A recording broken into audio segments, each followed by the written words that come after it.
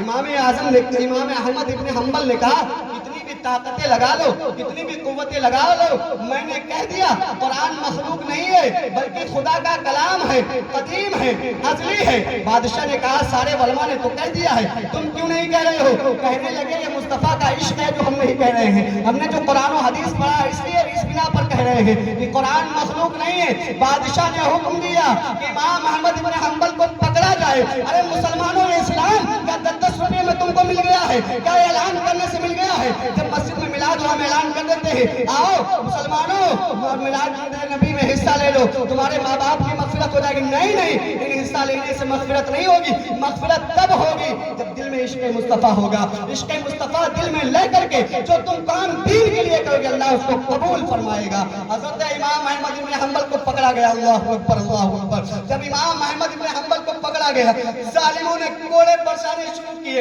امام احمد ابن حنبل پر آپ کی ننگی پیٹھ ہے، کوڑے برسائے جا رہے ہیں. اور کہاں جا رہا ہے؟ اے امام احمد ابن حنبل کہہ دو قرآن مخلوق ہے. امام احمد ابن حنبل کہتے ہیں نہیں، ہم نہیں کہہ سکتے قرآن مخلوق ہے، قرآن خدا کا کلام ہے. یہاں تک کہ 70 سے زائد جب کوڑے امام احمد ابن حنبل کو مار دیے گئے، آپ کا پیجامہ، آپ کا سر کھلنے والا تھا. بارگاہ خدا بندی میں عرض کیا مولا میں تیرے اسلام کے لیے لڑ رہا ہوں، میں قرآن کو مخلوق نہیں مان رہا، میں تیرا کلام مان رہا ہوں، ابدی مان رہا ہوں، ازلی مان رہا ہوں، قدیم مان رہا ہوں. اے مالک و مولا میرا سطر نہ کھل پائے، یہ ظالم جتنا ظلم کرنا چاہے کر لے مولا، میرا سطر نہ کھلے. قسم خدا کی بادشاہ نے اپنے جلادوں کو لگایا اور کہا امام احمد ابن حنبل کا پیجامہ کھینچو. 70 سے زائد جلاد لگے، امام احمد ابن حنبل کا پیجامہ کھینچ رہے ہیں لیکن پیجامہ نیچے نہیں آ رہا ہے. یہ خدا تعالیٰ کی رحمت تھی امام احمد ابن حنبل. کیا بات ہے. جو بندہ مومن اللہ تبارک و تعالیٰ کے لیے لڑے گا تو اللہ تبارک و تعالیٰ اس کو فتح دے گا جو حق پہ ہوگا. یہ میں نہیں کہتا، وہ قرآن کہتا ہے وَقُلْ جَاءَ الْحَقُّ وَزَهَقَ الْبَاطِلُ إِنَّ الْبَاطِلَ كَانَ زَهُوقًا. بے شک حق آیا اور باطل مٹ گیا، بے شک باطل کو مٹنا ہی تھا. بظاہر نظر آئے کہ حق والے کمزور ہیں، وہ کمزور نہیں. قرآن فرماتا ہے وَأَنْتُمُ الْأَعْلَوْنَ إِن كُنتُم مُؤْمِنِينَ. تم ہی اعلیٰ ہو، تم ہی غالب ہو اگر تم مومن ہو. اگر دنیا میں غالب نہ آ سکے تو کل میدان محشر پر، جو میدان محشر میں جو تمہارے سروں پہ دین کے کام کرنے کی وجہ سے تاج زری سجایا جائے گا تو زمانہ دیکھے گا. یہ دنیا میں لوگ اس کو کمزور سمجھ رہے تھے لیکن میدان محشر میں مصطفیٰ کا قریبی بندہ دنیا سے بن کر گیا ہے. اللہ کی بارگاہ میں دعا ہے کہ اللہ تبارک و تعالیٰ ہم اور آپ کو عقل سلیم عطا فرمائے، ہم اور آپ کا خاتمہ بالخیر فرمائے. اور خاص کر وہابی، دیوبندی، نجدی، قادیانی جتنے بھی فرقہ باطلہ ہیں ان سے بچنے کی توفیق عطا فرمائے، ان کی صحبت سے بچنے کی توفیق عطا فرمائے. اگر ہم نہیں حق بات بولیں گے تو بولیں گے تم بولو گے، ہم بولیں گے حق بات. منبر رسول اللہ تبارک و تعالیٰ نے اپنے فضل و کرم سے علماء کو دیا ہے. ان علماء کے بارے میں سرکار العلماء ورثۃ الانبیاء، بے شک علماء جو ہیں انبیاءوں کے وارث ہیں. یہی حق بات نہ بولیں اسلام رہ جائے گا. نہیں، اسلام کو کوئی نہیں مٹا سکتا، اللہ تبارک و تعالیٰ اس کا ضامن ہے. لیکن ہمارے اعمال تو دیکھے جائیں گے دنیا میں کیا کیا. اللہ کی بارگاہ میں دعا ہے کہ پاک پروردگار عالم سب سے پہلے ان باتوں پر مجھے عمل کرنے کی توفیق عطا فرمائے، اس کے بعد پوری امت مسلمہ کو عقل سلیم عطا فرمائے. کہ پاک پروردگار عالم ہمیں عقائد پر مضبوطی سے ثابت قدم رکھے اور نبی کریم صلی اللہ علیہ وسلم کا عشق ہمارے دل میں ہمیشہ قائم و دائم رہے. جب ہم دنیا سے جائیں تو ہمارے لب پر کلمہ طیبہ ہو اور اعلیٰ حضرت کا یہ شعر ہو: انہیں جانا انہیں مانا نہ رکھا غیر سے کام، للہ الحمد میں دنیا سے مسلمان گیا.